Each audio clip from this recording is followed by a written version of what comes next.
저와 여러분의 인생을 살아감에 있어서요, 그 말씀을 배워보면 말씀의 원리라고 하는 것들이 우리 삶 속에 그대로 적용이 돼요.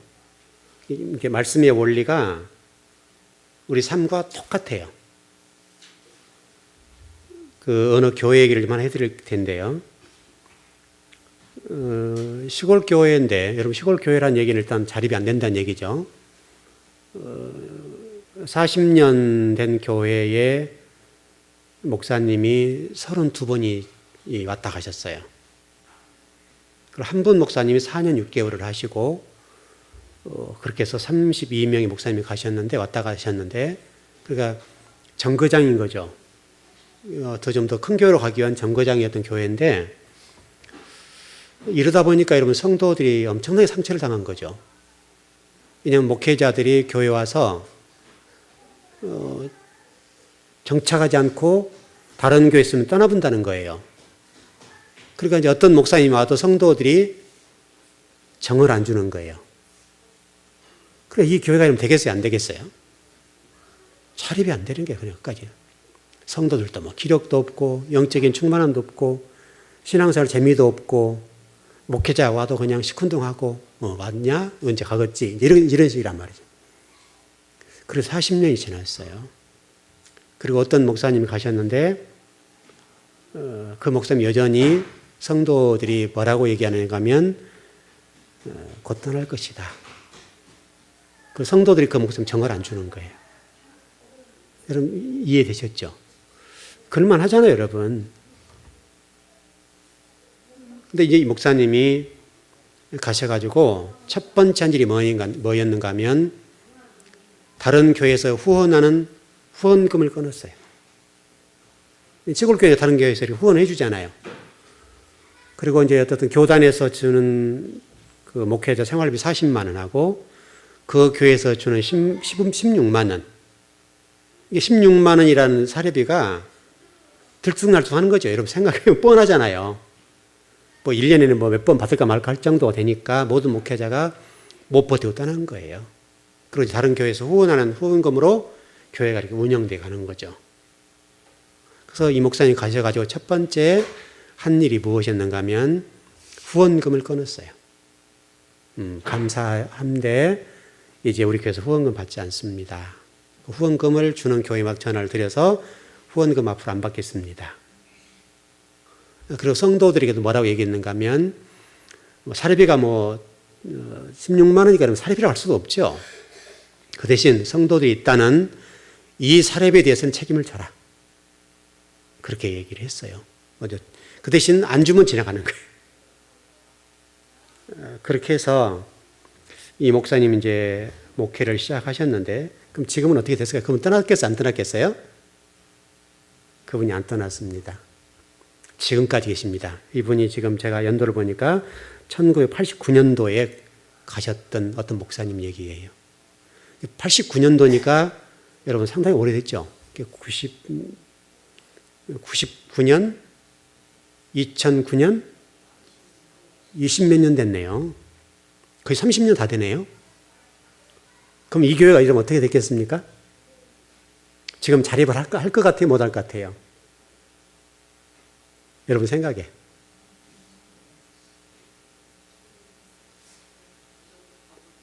지금 자립을 합니다. 그리고 성도도 많이 늘어났고 교회도 건축을 했습니다.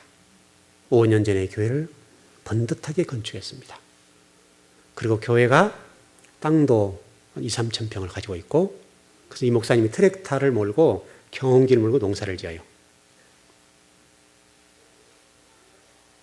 그리고 이분이 후배 목사들에게 이런 얘기를 글로 제가 읽어봤어요.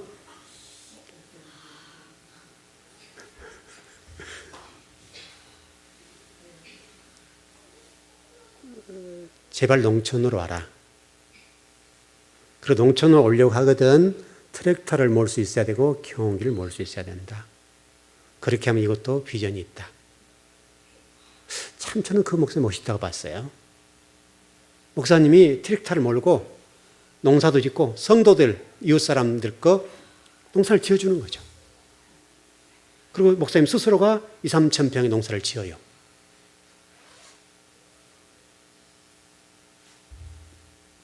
그렇게 해서 그 교회가 자립하고 성도가 늘어나고, 여러분 목사님이 경운기에 끌 정도면 괜찮죠, 여러분?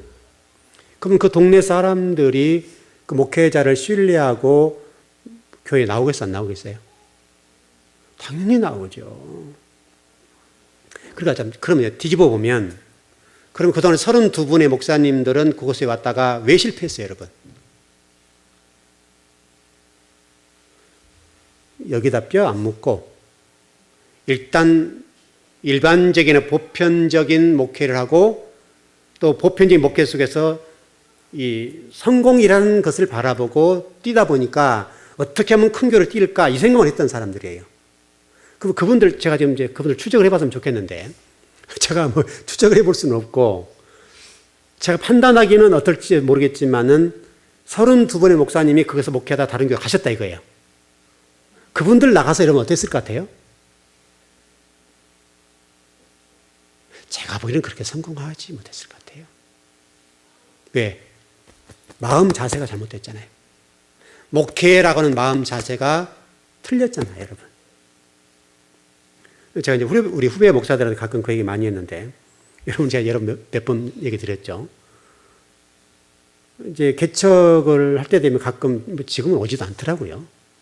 오지도 않는데, 이게 와서 목사님, 개척을 어떻게 해야 됩니까? 상의를 하죠. 상담으로 와요. 그러면 이제 물어봐요. 그러면 어떻게 개척하려고 그러냐? 물어보면요. 이제 먼저 후원자를 딱 얘기를 해요. 목사님, 어느 분이 후원을 해주시고 그렇게 후원이 충분히 될 것 같습니다. 자, 그럼 100% 얘기해요. 그럼 목사님 목회에 실패하시겠네요. 목사님 100% 실패합니다. 제 얘기를 듣고 가셔서 일단 후원자를 싹 끊으세요. 그리고 부모님으로부터 형제로부터 도움 받지 마세요. 그럼 목사님 어떻게 목회하냐고. 그래야 목회가 된다. 어쨌든 지금까지 제가 다녀갔던 목사님들 가운데 한 분도 성공 못했어요. 왜 못했죠? 사람 의지하니까요. 보편적이고 일반적인 가치관과 목회 철학을 가지고 목회를 하니까 100사람이 오면 100사람 다 실패해요. 그런 마인드와 그런 목회 철학으로 목회를 하면 100명이면 100명, 1000명이면 1000명 다 실패를 해요. 지금 이 서울에 있는 주변 교회도 다 똑같아요. 여러분, 이 주변에 어떤 작은 교회들이 좀 여러 교회들 많이 있는데, 제가 들어봐요. 그 교회를 왔다 갔다 하는 분들 계셔가지고 들어보는데, 어떤 분들이 그 얘기 가끔 해요. 목사님, 참 답답해 죽겠어요.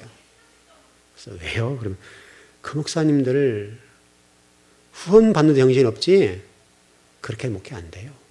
그러더라고요. 근데 다른 어떤 목회나 교회의 후원을 받아서 어떻게 보면 후원금 채워가지고 목회를 끌고 나가는 거예요.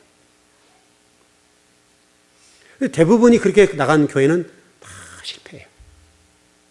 100이면 100, 10이면 10. 다 실패했어요. 10년 전이나 지금이나 상가 조그마한 교회 안에서, 상가 잘못됐단 말이야. 이름 아니에요. 상가 그 교회에서 월세 내는 일 바쁘고 성도 대뿐, 많아요, 10분.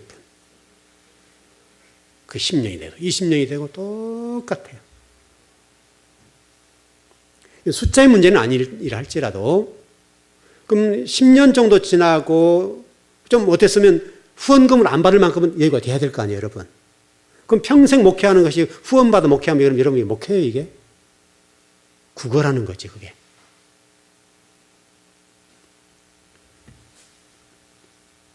이제 이 내용은 여러분들이 세상 나가 살 때 똑같아요. 여러분이 어느 장소에 어떤 현장이 있다 하더라도 그곳에서 그것을 이루지 못하면 어떤 곳에 가도 안 돼요. 왜냐하면 결국 그것은 마인드의 문제니까. 이 마인드 문제 같은 이런 것들이 정리가 안 되면 어느 장소에 가도 실패해요. 아무리 좋은 장소에서 이 어떤 일을 하더라도 실패할 수밖에 없어요. 이게 안타까운 거죠. 적어도 우리 즐거운 교회 다니신 여러분들은 평범한 인생을 살지 않았으면 좋겠어요. 다른 사람이 똑같이 가는 그 길을 걷지 않았으면 좋겠어요.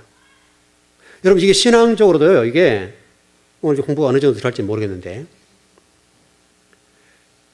신학적으로 보니까요, 이 객관적인 믿음이라고 하는 것과 주관적인 믿음이라는 게 있어요, 여러분. 자, 우리 교회가 여러분, 이렇게 우리 성경을 공부해야 될 이유가 뭐죠, 여러분? 왜 우리 교회가 이렇게 정말 성경 말씀 이렇게 딱딱하고 또 저도 준비하는데 힘이 들고 여러분도 따라오는데 벅차고 힘이 들게 왜 이렇게 성경 말씀을 깊이 들어가 배워야 되냐 이 말이죠. 그냥 신앙생활 대충 교회에 나가서 하나님 맞습니다. 하나님 제가 또 잘못했으면 용서해 주세요. 그리고 돌아가고 또 뭐 기왕에 복도 좀 주시고 이렇게 하고 돌아간다 이거예요. 그렇게 하면 안 되냐 이거죠. 정말 우리처럼 이렇게 신앙생활 하는 게 괜찮습니까? 우리 왜 이렇게 교회가 힘들게 우리가 목회를 하고 힘들게 성도들은 또 말씀을 배워야 되고 이렇게 신앙생활을 이렇게 힘들게 해야 되냐 이 말이죠. 적당히 하면 되지 않냐 이거죠.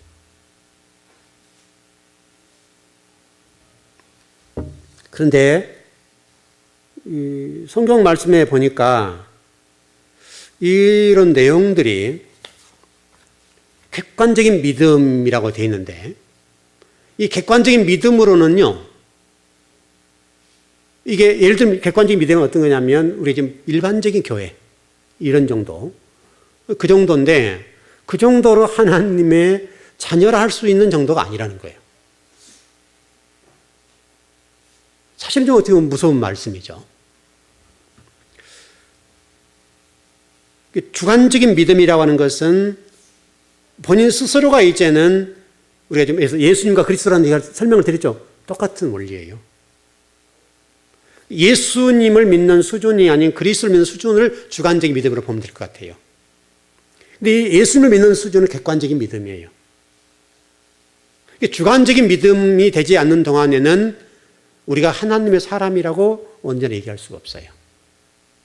우리는 하나님 믿고 있고 예수를 믿고 있다 할지라도 실질적으로 성경 안에서는 그게 그렇게 돼 있지 않아요. 한번 좀 들어가 볼까요? 오늘 여기 이쪽을 좀 해보려고 했는데 이쪽을 좀 일단 해봅시다 그냥. 여러분 창세기 1장 27절 한번 찾아보십시오.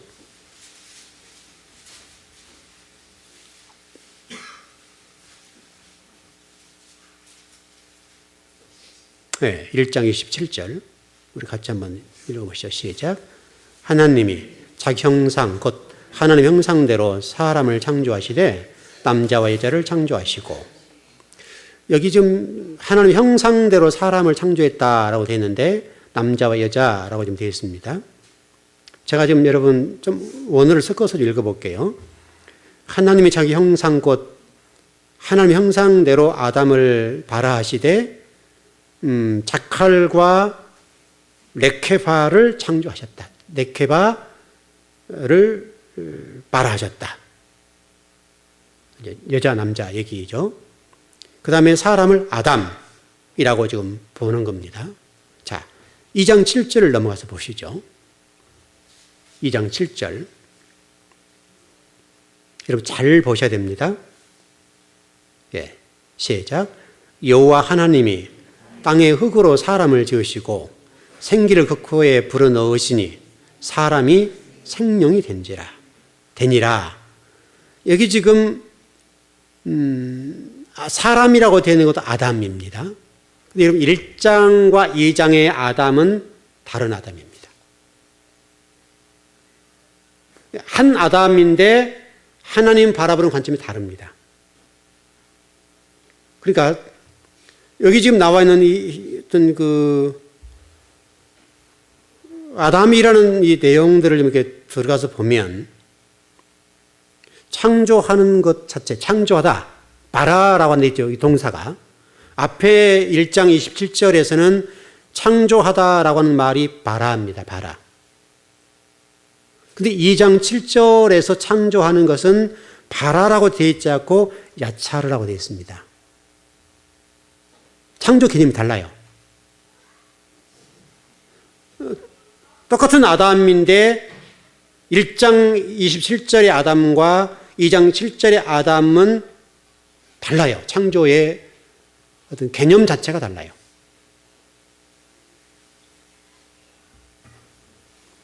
여러분 2장 7절의 그 아담은 여러분 땅에 올라온 먼지, 땅으로부터 올라온 먼지에 불과한 그에게 하나님께서 생기를 불어넣으시면서 창조하셨는데 그 창조라는 단어가 야차르라는 단어예요. 야차르.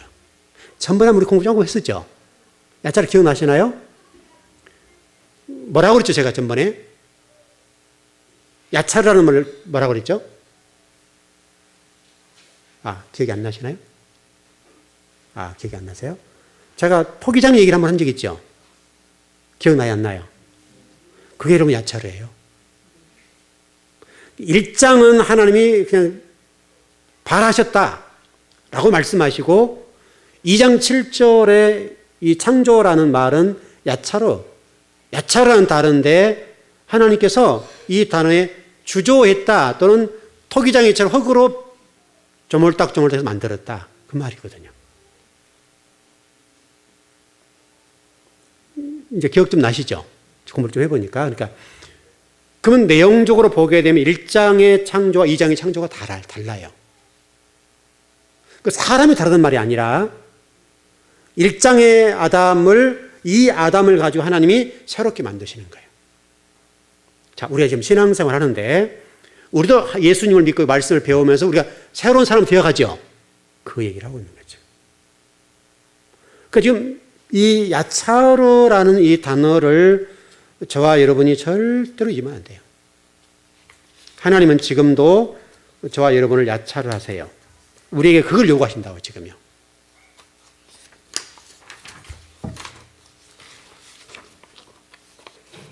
창세기 2장 7절에서는 한 사람을 택하셔가지고 토기를 만들듯이 만들어서 거기에 하나님 생기를 코에 불어넣었다 이거예요.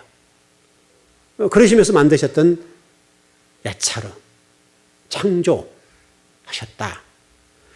여러분 그 20장 요한복음 20장 21절 한번 보시죠. 똑같은 내용들인데 요한복음 20장 21절 22절 한번 보십시다.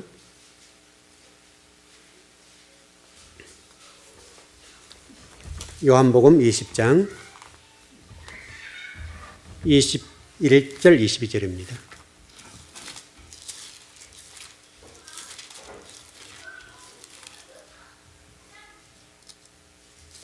네, 21절 22절. 자, 다 찾으셨죠? 자, 시작. 예수께 또 이르시되 너에게 평강이 있을지어다. 아버지께서 나를 보내신 것 같이 너희를 보내노라.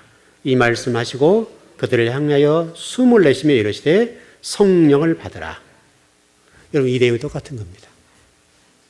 성령을 받으라. 생기를 집어넣는 것 똑같은 내용입니다. 다시 설명하면 예수님께서 이게 제자를 부르셔놓고 그 안에 생기를 불어넣으신 장면이죠. 다시 설명하면 야차로 하신 거예요. 야차로. 생기를 불어넣으시고 야차로 하셔서 하나님의 새로운 사람을 만들어 가시는 거예요. 여러분 이게 신앙생활이에요. 여러분 지금 이 신앙생활을 이렇게 하는 거예요. 여러분. 그러니까 우리가 지금 이렇게 성경을 공부하고 이제 힘들게 공부해야 될 이유는 뭐냐면 바로 그것 때문에 그래요. 하나님이 여러분들을 말씀을 통해서 야차로 새로운 피조물을 새로운 피조물. 야차로라는 말은 새로운 피조물이라는 말과 똑같은 말이에요. 이전 것은 보라. 이전 것은 지나가서 새 것이 되었도다. 새 것. 우리 옛사람은 죽어버리는 거예요. 새로운 사람이 되는 거예요. 예루살렘 성전은 무너지고 이제 저와 여러분이 성전이 되는 거예요. 곧 그것이 새 예루살렘 성전이고 제가 전번에 설명드렸던 것처럼 이 예루살렘 성전의 칸막이에 있을 것 성전들 성소 지성소에 있었던 이것이 하나로 딱 만들어지는 거예요. 이게 다 터지는 거예요.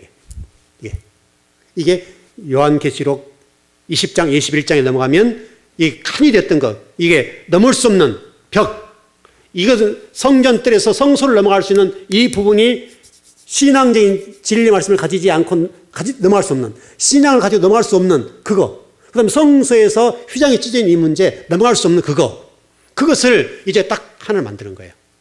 그것을 새로운 피조물, 또 새 언약. 그렇게 말씀하세요. 새 언약. 그래서 그 내용을 지금 말씀하시는 거예요. 그러니까 성경에 지금 나와 있는 아담은 아담인데 창세기면 두 아담이 나오죠. 그리고 또 다른 아담은 누구세요, 여러분? 첫째 아담과 둘째 아담이라고 성경에 있죠. 둘째 아담이 누구세요? 예수 그리스도. 실질적으로는 성경이 두 아담인 것 사실인데 한 아담 속에 둘이 있는 거예요. 아담이라고 하는 창세기 1장 27절에 이 아담은 사람이라는 말도 되고 인류, 남자라는 뜻, 인류, 또 남자 이렇게 표현할 수도 있어요.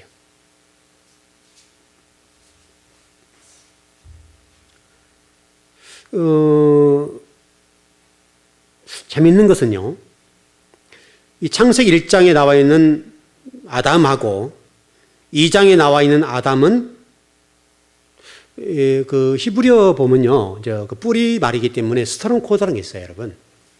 스토론 코드는 뭐냐면, 그래서 사랑이라 하면 사랑의 어근이 뭐냐? 뜻풀이. 어근이니까요. 어근에서 그것을 뜻으로 설명해주는 그 뜻이 있어요. 스토론 코드라고 히브리어도 스토론 코드가 있고 헬라어도 스토론 코드가 있어요. 저도 공부할 때 그걸 봐요. 왜냐하면 다 할 수가 없잖아요. 그러니까 그 뿌리 말이 어떻게 됐는가, 어근이 어떻게 유래가 어떻게 됐는가를 찾아들어서 공부를 해야 돼요. 그러니까 아담이라는 단어를 보면 아담이라고 하는 이 뭐죠? 유래가 쫙 나와요. 뜻이. 그래서 아담이라고 하는 이 코드가 120번과 121번이에요. 120번과 121번인데 이게 참 재미있는 거예요. 원래는 아담이면 하나만 나왔으면 되겠죠. 근데 스토론 코드가 두 개로 되어 있어요. 그러니까 아담이 하나가 아니라 둘이란 말이에요.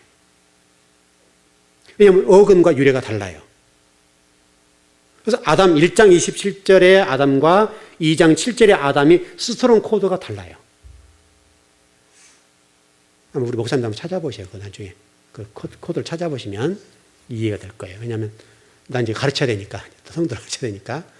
성도들은 그걸 찾아볼 수 없죠. 그런 거 여러 자료가 없으니 못 찾아보지만 우리 목회자들 꼭 찾아봐야 돼요. 근데 스토론 코드가 아담이라는 코드가 120하고 또 아담이라는 코드가 121번이에요. 그럼 똑같다고 하면 하나만 쓰면 될 것인데 스토론 코드가 달라요. 유래가 다르고 어근이 다르다고요. 이게 언어가 어디서 왔냐 이 말이죠. 예를 들어서 그게 다르다고요. 120번의 어떤 사전적으로 사전의 코드인데 그래서 인류 이렇게 표현할 수가 있고 또 뭐 아담으로 표현할 수가 있고요. 121번은 첫사람 아담을 얘기해요. 첫사람 아담. 다시 좀 정리하면 이렇게 볼 수 있어요. 창세기 27장의 아담은 겉사람의 아담. 그 다음에 창세기 2장 7절은 속사람의 아담. 이해되시죠, 여러분? 그럼 우리도 지금 신앙생활이 중요한 게 뭐냐면 속사람으로 하는 판단을, 뭐죠? 겉사람으로 하는 우리를 판단하지 않는다는 거예요. 하나님은 외모를 보지 아니하시고 뭐를 보신다고요? 중심을 본다는 말이 바로 2장 7절의 아담이에요. 성경이 정리되시죠? 하나님은 겉사람을 보지 아니하시고 사람은 중심을 본다는 말이 뭐냐면 바로 2장 7절에 나와 있는 그 속사람 아담, 그거 야차르 한 그 아담. 하나님이 손으로 흙을 빚듯이 빚어놓은 조물딱조물딱해서 만들어놓은 그 야차른 그 아담을 보겠다는 거예요. 그 사람이 속사람이에요. 속사람. 겉사람으로는 하나님이 우리 구원 문제 안 돼요. 그러니까 이런 보편적인 신앙, 일반적인 신앙은요, 굉장히 곤란한 게 많아요. 제가 심판자가 아니니까 참 쉽지 않은 건데, 하나님의 성경을 말씀하신 것은 외적으로 겉사람으로는 아니라는 거예요. 속사람. 속이 변해서 속으로 진리가 채워지고 하나님의 말씀으로 새롭게 만들어진 상태. 즉, 우리 신앙생활 그거잖아요, 여러분. 하나님 말씀을 선포하는 이유는 뭐냐면 우리 속사람을 새로운 피조물을 만들어내는 작업을 하는 거예요. 왜 이게 중요한가 하면 이 일은 여러분들이 하지 않고는 절대로 안 돼요. 왜냐하면 이 문제가 하나님 형상의 문제와 걸려 있어요. 하나님의 형상의 문제는 겉사람의 사람으로는 형상이라고 하지 않아요. 야찰에서 속사람이 변화되고 진리의 말씀을 기경되어 있는 그 상태를 하나님의 형상이라고 그래요. 그럼 우리가 지금 성경을 들여다보면 신앙성을 대충 해가지고는 여러분 속사람이 변하지 않는 상태에서는 하나님 형상이라는 말을 못한단 말이에요. 그러면 이 문제가 여러분 구원 문제에 걸려버려요. 그게 쉽지가 않아요.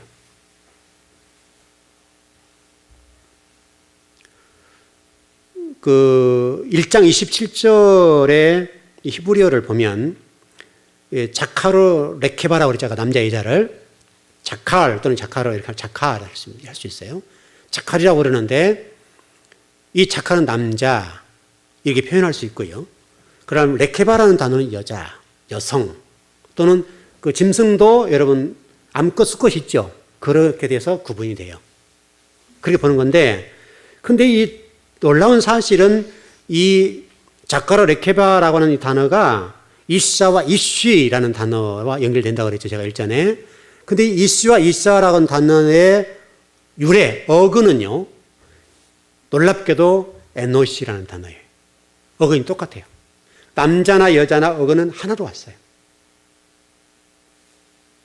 그래서 여러분 이 지금 그 뭐랄까요? 제가 일전에 이 말씀을 좀 드린 적이 있어요.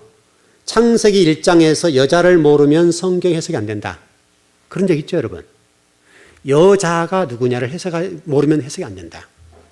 근데 이 여자란 말이 어떤 말이에요? 언약이란 말이에요. 하나님의 언약. 여러분, 저 일전에 공부했었을 거예요, 여러분. 그 돕는 배필이란 말 기억나시나요? 돕는 배필하면 아담의 결핍을 뽑아서 여자를 만들었다. 그래서 이게 뼈 중에 뼈, 살 중에 살이로다.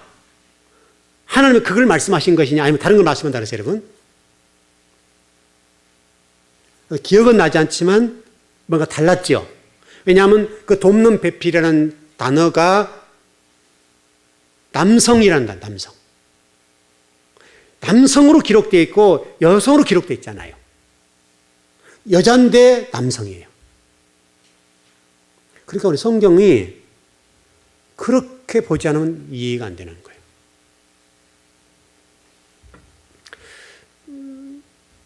이 언약이란 말 자체가 여자라고 하는 이슈야. 여기서 나와, 이슈야. 그 이 여자란 말이 단순히 여성 말을 얘기하는 것이 아니라 말씀이란 말이에요, 말씀. 그래서 성경은 여자, 신부, 또 남자, 그래 돼 있죠. 이 여자라고 하면 언약은 언약인데 온전한 상태가 아닌 상태를 여자라고 그랬죠, 여러분. 그랬죠? 여자여. 그런 얘기 많이 나오잖아요. 근데 신부라고 하는 개념은 이제 신앙이 성숙되어지고 기경된 상태. 저와 여러분 신부예요. 남성, 여성을 따라서 우리는 신부라고 그러죠. 예수님은 신랑이시고 우리는 신부예요. 그러니까 우리가 어떤 남성, 여성 성비를 보지 말고 예수님은 신랑이고 우리는 신부예요. 바로 그런 의미에서 여성이에요.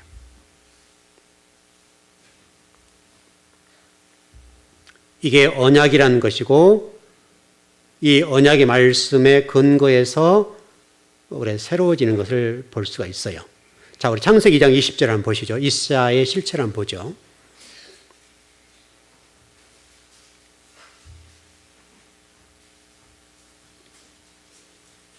예, 창세기 2장 20절입니다.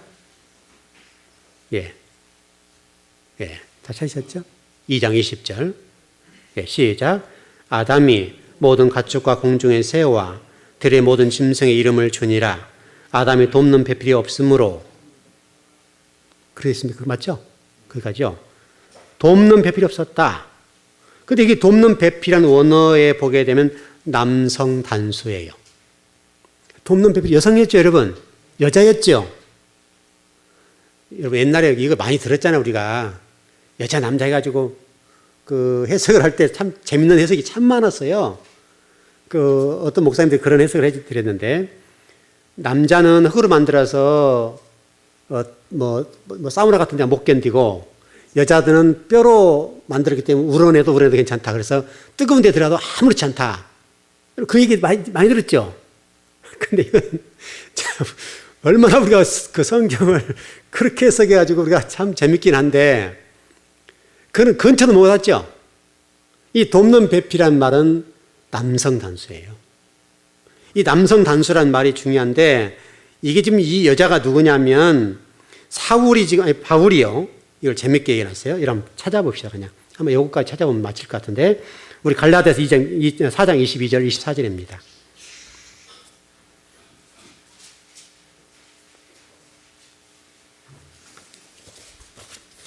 이 돕는 배필이라는 관점에서 보는 겁니다. 갈라디아서 4장 22절 24절입니다. 천천히 한번 읽어봅시다. 잘 한번 읽어보시게요. 네, 다 찾으셨나요? 천천히 한번 찾아보세요. 갈렙빌 그러죠. 갈라디아서 4장 22절에서 24절 말씀입니다. 그럼 천천히 읽어볼게요, 여러분. 네. 네, 시작. 기록된 바 아브라함에게 두 아들이 있으니 하나는 여종에게서 하나는 자유 있는 여자에게서 낳았다 하였으며, 여종에게서는 육체를 따라 낳고 자유 있는 여자에게는 약속으로 말미암았느니라. 이것은 비유니 이 여자들은 두 언약이라. 하나는 신의 산으로부터 종을 낳은 자니 곧 하갈이라. 여러분, 두 여자가 누구란 얘기예요? 두 여자가 누구라고요? 언약이라고요. 여러분, 언약. 여러분, 초점이 지금 언약이잖아요. 초점이. 아까 제 여자라는 말을 언약이라고 그랬죠. 언약, 여러분. 그러니까 아까 돕는 배필도 언약이에요, 여러분. 돕는 배필이 그냥 단순히 여자를 얘기하는 것이 아니라, 왜냐하면 성경은 남자 여자를 얘기하려고 하는 것이 하나님이 뭔가 메시지를 전하려고 하는 목적이기 때문에, 그 돕는 배필이라고 하는 것은 아담의 뼈를 만들었던 여자가 아담을 여자로 돕는다는 말이 아니라, 이 여자가 남성 단수니까 언약의 말씀이라면 언약의 말씀. 그러니까 여러분, 창세기 3장에서 뱀의 유혹을 받은 사람이 누구예요? 하와요. 하와가 여자로서 뱀의 유혹을 받으니까 아담이 어떻게 돼요? 아담은 어떻게 됐어요, 여러분? 에덴 동산에서 생명과를 먹어야 되는데 뭘 먹었어요? 원래는 여러분 뭘 먹어야 돼요? 왜 그러면 선악과를 먹었겠어요? 돕는 배필 언약이 사단에게 무너지니까 아담이 무너져 버린 거예요, 여러분. 이해되시나요? 하와인 돕는 배필이 언약 말씀이죠. 말씀이 사단에 의해서 공격을 당하고 무너지니까, 돕는 배필 역할을 못하니까 아담이 생명나무를 먹지 못하고 선악과를 먹는단 말이에요. 지금도 똑같아요, 여러분. 지금도 우리가 하나님 말씀을 먹지 못하면 여러분은 시들시들 죽어요. 그래서 말씀이 중요한 게 말씀. 돕는 배필로 사는 말씀. 그래서 이 강단에서 돕는 배필 말씀을 잘 전해준, 잘 전해서 돕는 배필이라니까요, 여러분. 돕는 배필. 정리를 잘 하셔야 돼요. 이해는 되시죠, 여러분? 누가 설명을 못 하더라도 이해는 하셔야 돼요, 여러분. 이 강단의 진리를 전해준다는 말은 무슨 말이에요? 돕는 배필로서 언약의 말씀을 선포해주고 메시지를 선포해주면 그 선포해준 말씀이 여러분을 살려내고 생명과를 먹도록 만들어주는 거예요. 그래서 중요한 거예요. 이 강단은 여러분들에게 사단에게 유혹된 선악과를 주면 여러분 어떻게 되겠어요? 여러분 시들시들 죽어버리는 거예요. 말라 죽어요. 그래서 아담이 생명나무를 못 먹고 선악과를 따먹게 되는 이유가 돕는 배필인 언약의 말씀이 무너지니까 아담이 무너져 버리는 거예요. 그래서 이 창세기 안에 지금 무궁무진한 하나님의 말씀이 숨어져 있어요. 이렇게요. 이렇게도. 우리 신앙이 어떻게 될지 딱 정리 끝나버리죠, 여러분.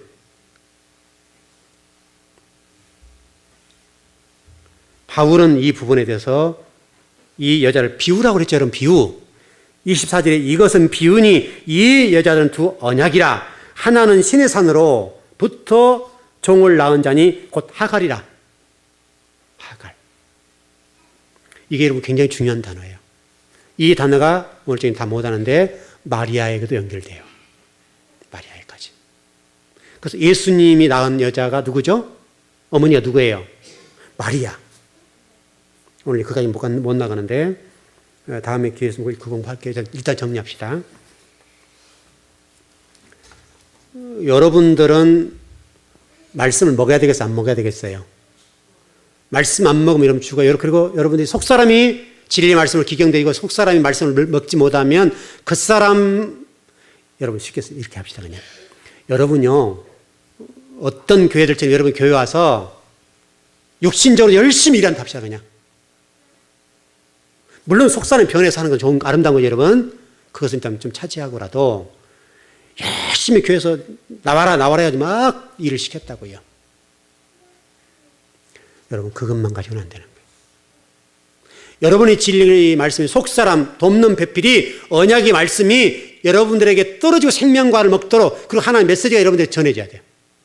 아마 이번 주에 여러분 제가 말씀을 아마 그쪽 관점에 전해 드릴 텐데 여러분 잘 들으셔야 돼요.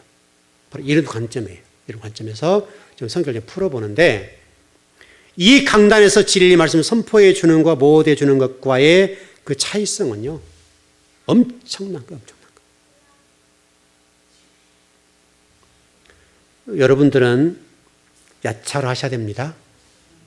말씀을 먹고 야차하고 내 속사람을 죽이고 변화시키고 새 언약으로, 새 말씀으로 내가 새로운 피조물이 되어서 하나님의 형상을 힘입어 갈 수 있도록 하나님 형상을 만들어 가는 거죠. 그 형상을 만들어 놓으면 하나님이 여러분들을 하나님의 자식이라 한다고, 자식이라고. 그 사람의 상태로는 여러분 아담과 창세기 1장 27절 아담과 창세기 2장 7절의 아담은 다르단 말이에요. 똑같은 사람인데 그러나 속사람이 변하지 않는 돕는 배필로 사는 언약의 말씀을 못 먹는 상태의 그 아담은요, 겉사람으로서 아담에 불과해요. 하나님 형상, 하나님의 영, 하나님 생기가 못 들어요. 여러분 성령이라고 그러지, 아까 요한복음에서는 성령이 들어가지 못한다고요. 그러면 죽어있는 사람인 거예요. 살아있으나 실제 죽어있어요. 그래서 여러분 말씀이 그렇게 여러분 중요합니다. 여러분들이 혹시라도 그럴 수 있어요. 참 목사님 참 말씀 힘들다.